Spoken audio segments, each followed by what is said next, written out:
Welcome to the Chop Seat, where Braves country meets the big leagues. Your host Vic is here to break down everything from truest part to the top of the standings across the league. From walk-offs to wild trades, this is your seat for everything baseball, but a heavy dose of chop. So grab your glove and settle in, because the Chop Seat is open.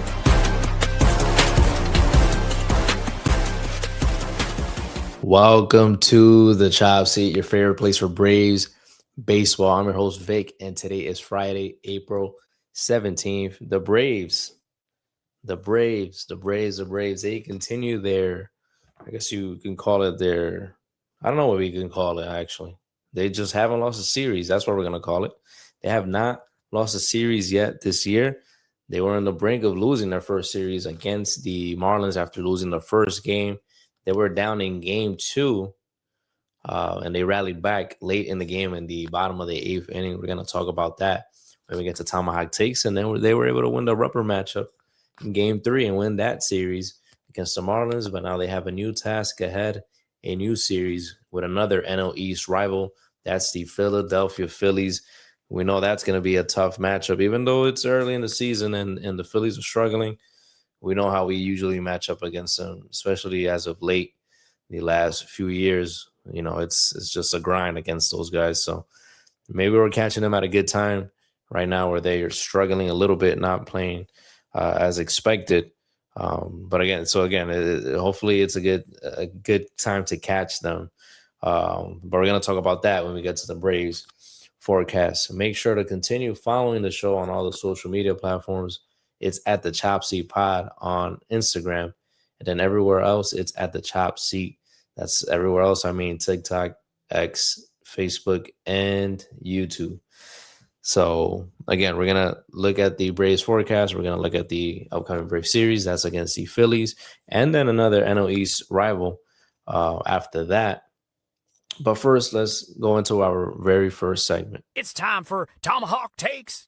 It's time for Tomahawk Takes, where we take a look at the previous Braves series. And Tomahawk Takes, you guys already know, is brought to you by SeatGeek. Use code CHOPSEAT20 to get $20 off your first purchase on SeatGeek. That's eligible for any purchase on SeatGeek, any concert, any sporting event, any shows.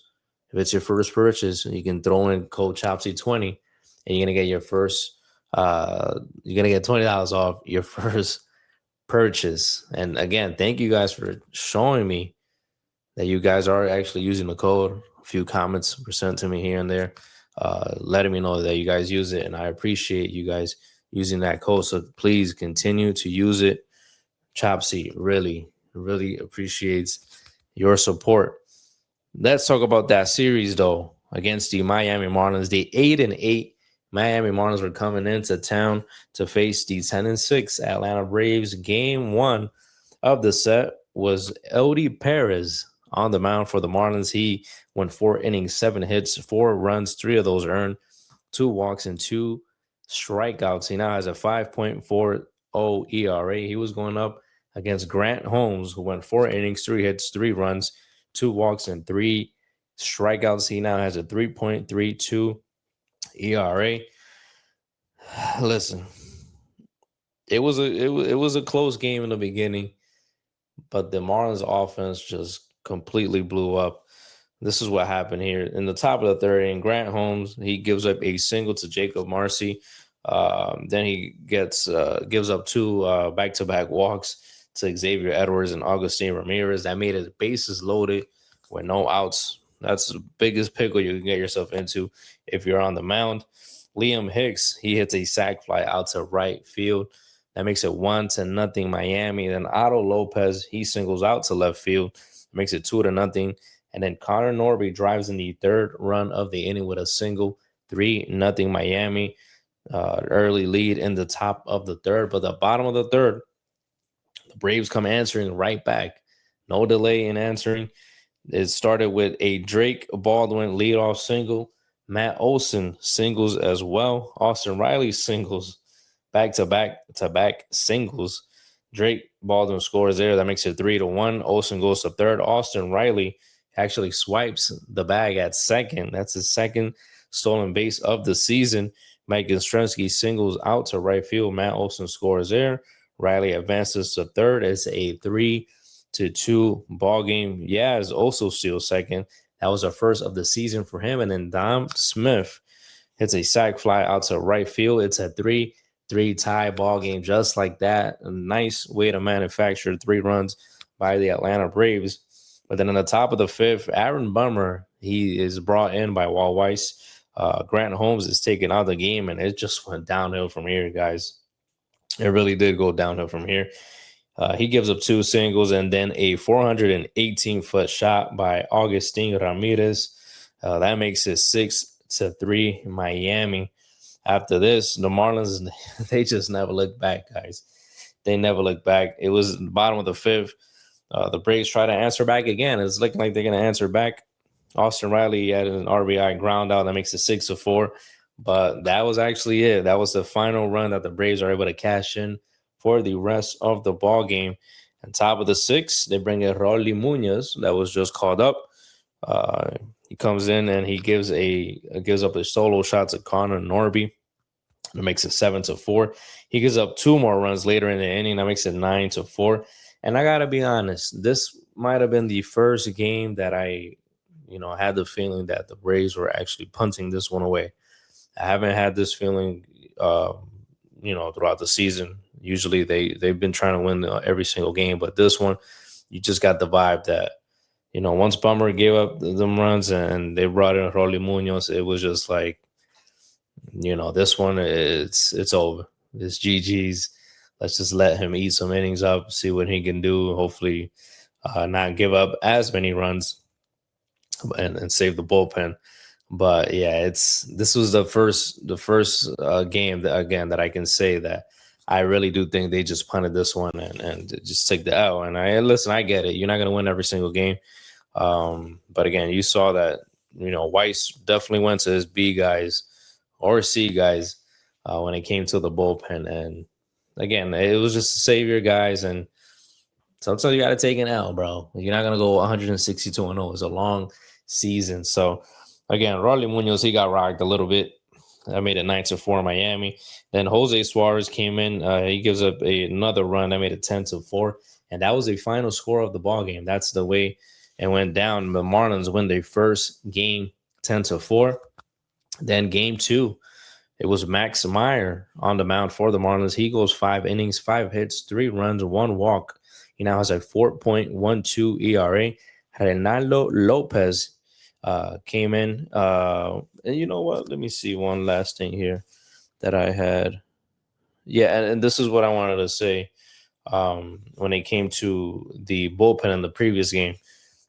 Combined with Aaron Bummer, which he did get the loss in this one, and Rolly Munoz and Jose Suarez, those 3 guys combined for 13 hits allowed and 7 runs. So again, credit to Miami Marlins offense. They went off on these guys. And again, it's not your A guys. It's not your A guys. Aaron Bummer, I'm not a big fan of his. I've said it before.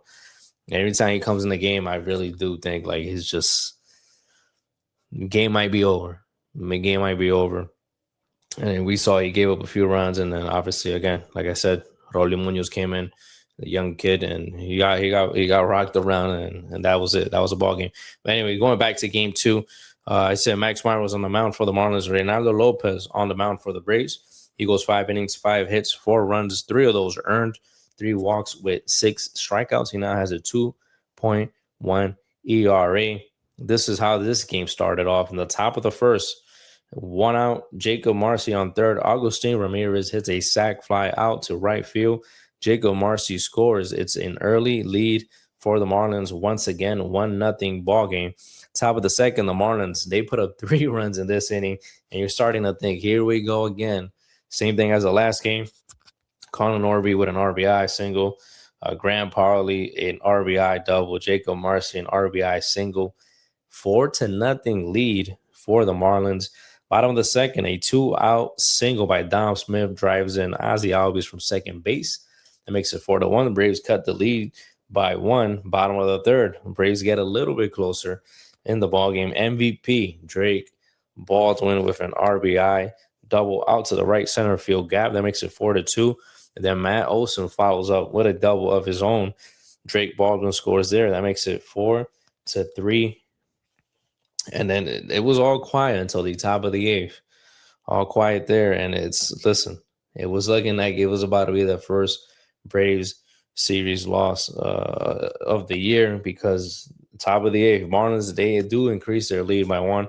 Otto Lopez has an RBI single out to right field. Agustin Ramirez scores there. That makes it 5-3 Miami. And that was actually off of Robert Suarez, who came in to replace Tyler Kinley. Before Kinley, it was Dylan Lee that came in to replace Ronaldo Lopez. So here we had the A guys in the ball game. There was no punting in this one.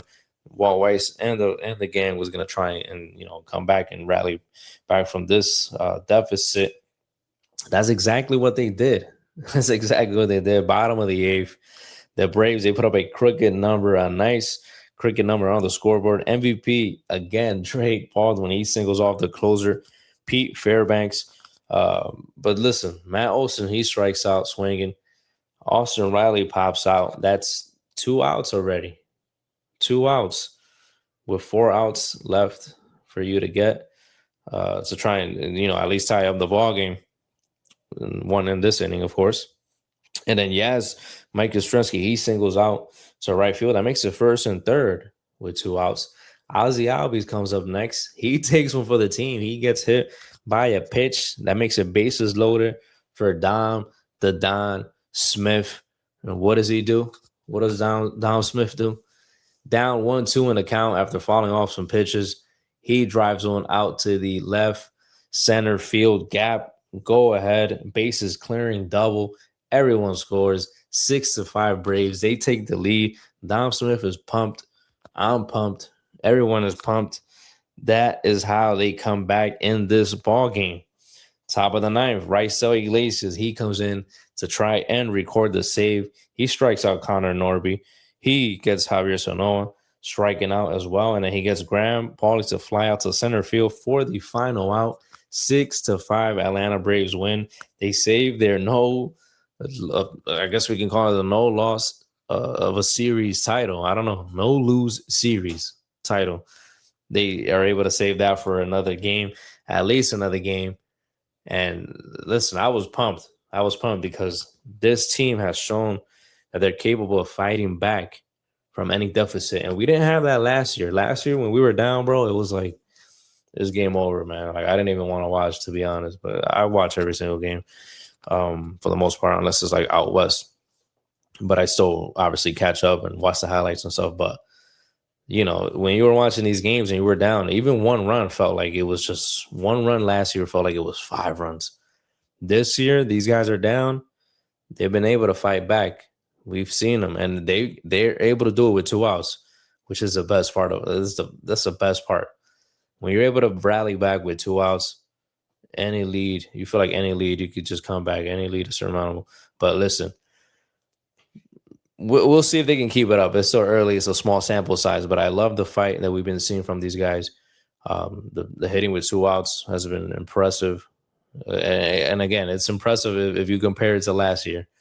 Last year, it was atrocious. If you were down last year, it was game over. Like I said, 1 run felt like you were down 5. But this year is a different story. I'm loving the vibes from this ball club. I'm loving the 7 to 9 hitters going off. Mauricio Dubon, Dom Smith. Them guys been going crazy. Even Jorge Mateo, when he comes in the game, he's been doing his thing. So, man, I've been loving it. I've been loving what we've been seeing so far. So again, Marlins win the first game, Braves win the second game. Rubber matchup, game 3.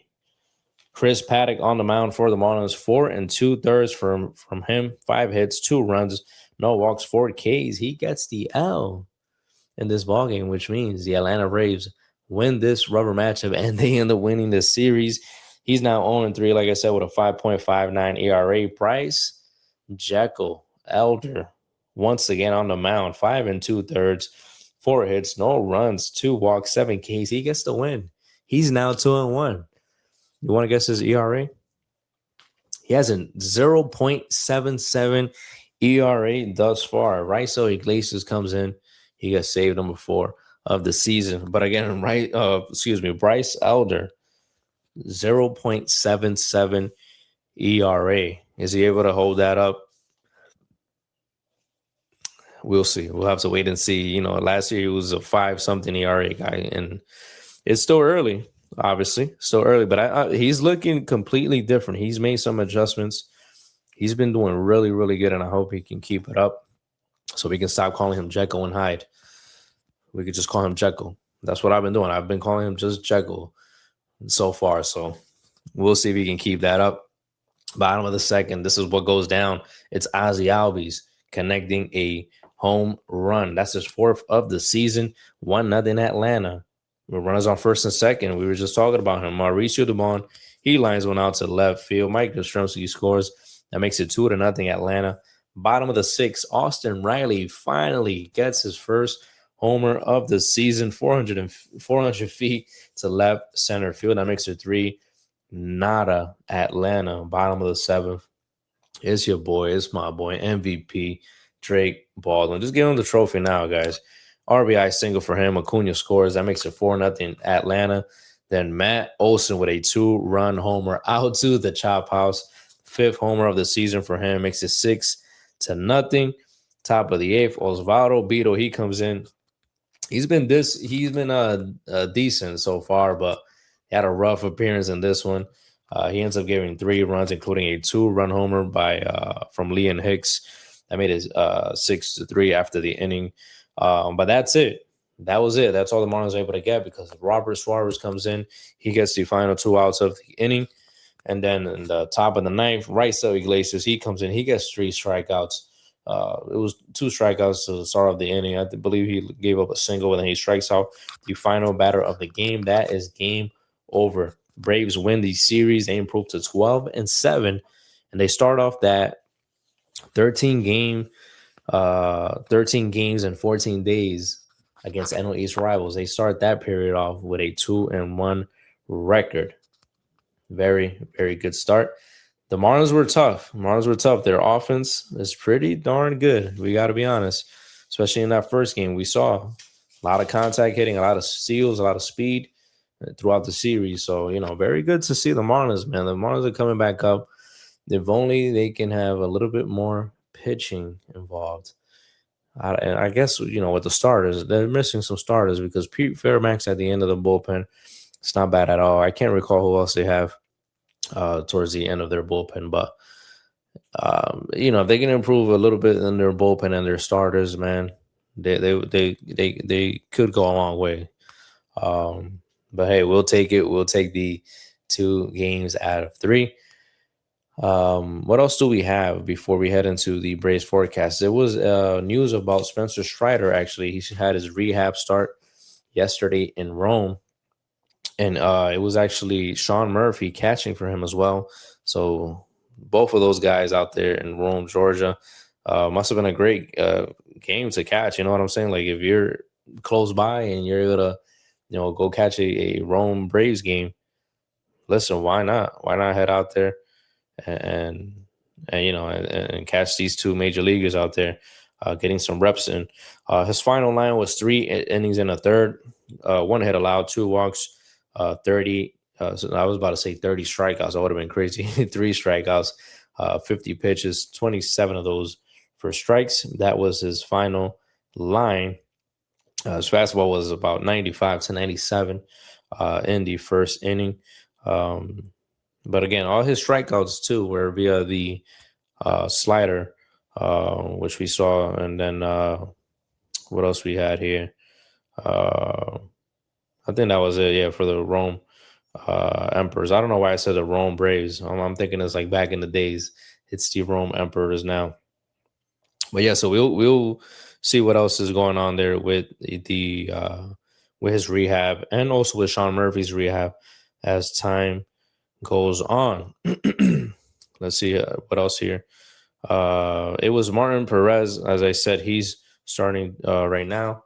Osvaldo Beto, he was designated for assignment after that appearance. Ian Hamilton was selected to the Major League roster to replace him. And Yeah, everybody was thinking it was Ian Anderson, but no, it was Ian Hamilton. Martin Perez will take the spot vacated by Hayden Harris's return to Gwinnett. Obviously, like I said, Martin Perez will be starting today. That is against. So they pretty much they pushed everyone back. Remember, we had said before, well, it was because Mark Bowman said that he's the insider guy. So I was going by what he said.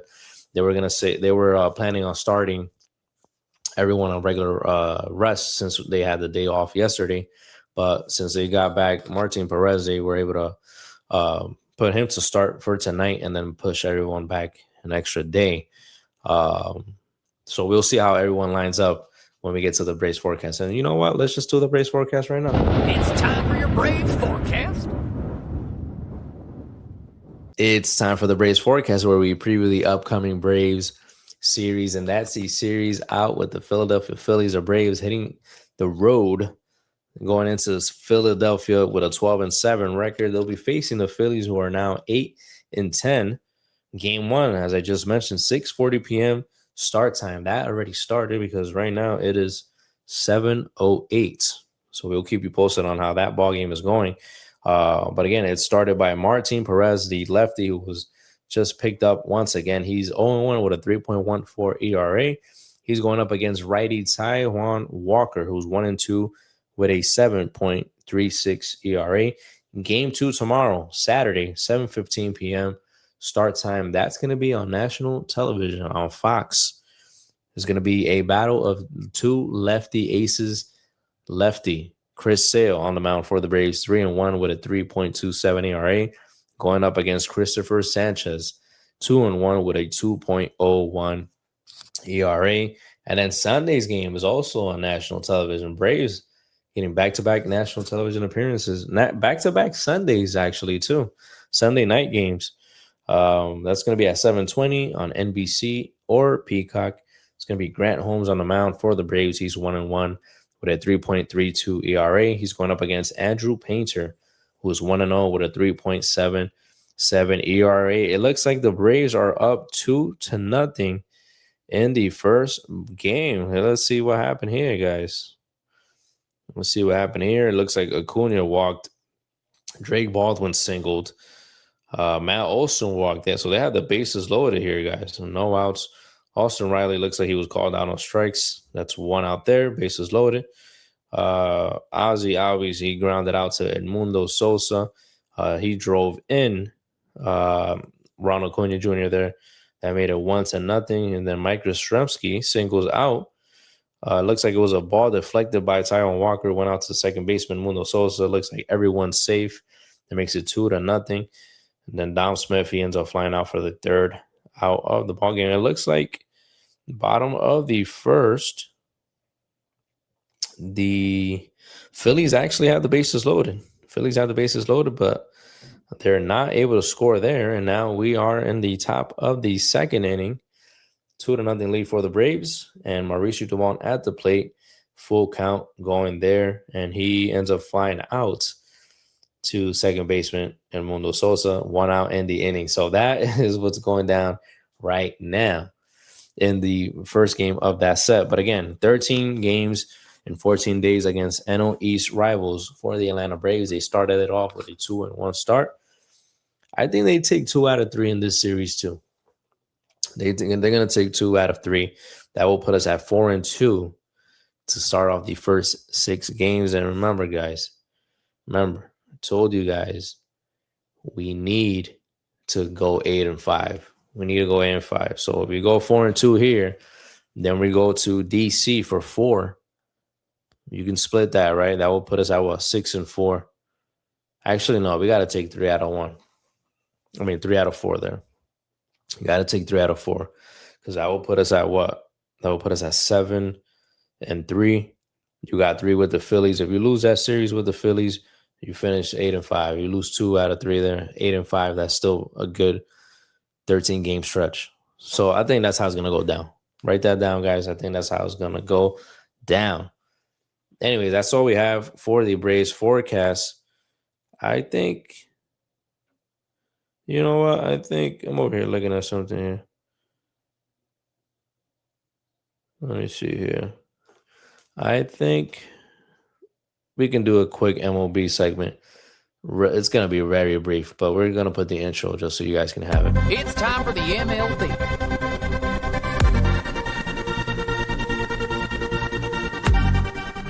It's time for the MLB, where we catch up with the action from around the league, and the action that makes me so happy is that the New York Mets have lost 9 straight ball games to start. Well, not to start the season, but they just lost 9 straight, guys. It's funny to watch. Frank the Tank is going crazy. It's just, I was watching a little bit of the game earlier. They were facing the Chicago Cubs. The final score there was it like 11-4 or something like that? Let me go back to the score. But 12, I think they put up 12. Then these guys put up 12, man. It's just, I was watching that game, and the Mets looked lifeless. Yeah, it was 12-4. The Mets are not looking good, guys. Not looking good. They got to turn it around ASAP before it gets too late. Listen, we had a bad start last year. That 0-7 start, terrible. A 9-game losing streak right now. It's not that good. It's not that good, but you can still turn it around. I'm kind of hoping they get up to 15, though. They get up to 15. That'll be funny to see, but we'll see what happens there. What else we had? I think Mike Trout and Aaron Judge were going off in the series they had over there in the Bronx. Trout had 5 homers in that series. Is Mike Trout back? Is he back, guys? Insane. And that's the last game of the series. I think they had they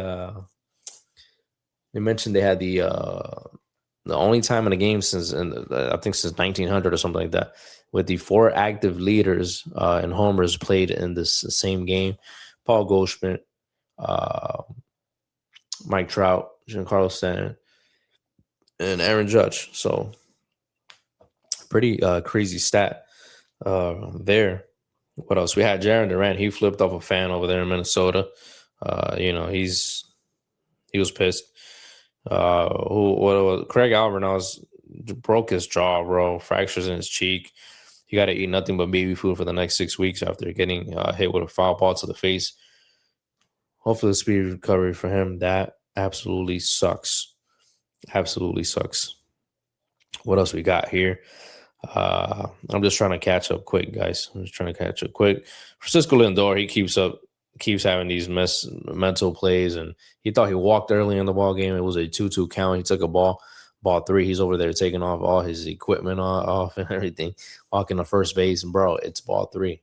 It's not ball 4. So he continues to miss. Just silly plays, man. Just silly mental errors. I don't know where he's not locked in right now. That's what it is. He's just not locked in. Jorge Soler, his suspension was reduced to 4 games. Remember, it was at 7 games, but it was reduced to 4.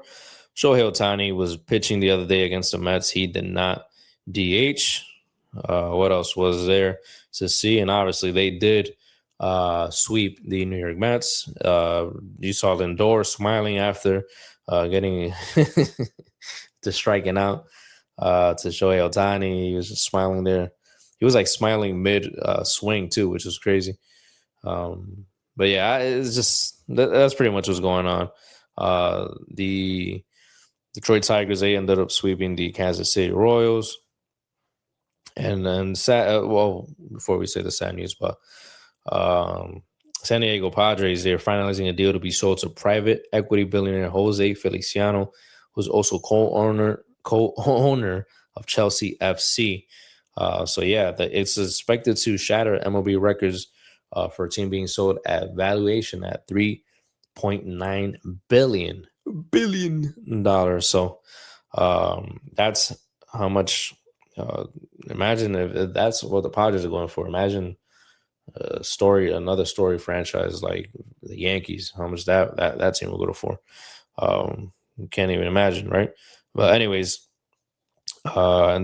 this sucked for me because I have him on my fantasy team. But Cubs closer Daniel Palencia, he will hit the IL with an oblique strain. I believe they put him on the 15-day IL. Now I have to scramble for a closer, I guess, on my fantasy team.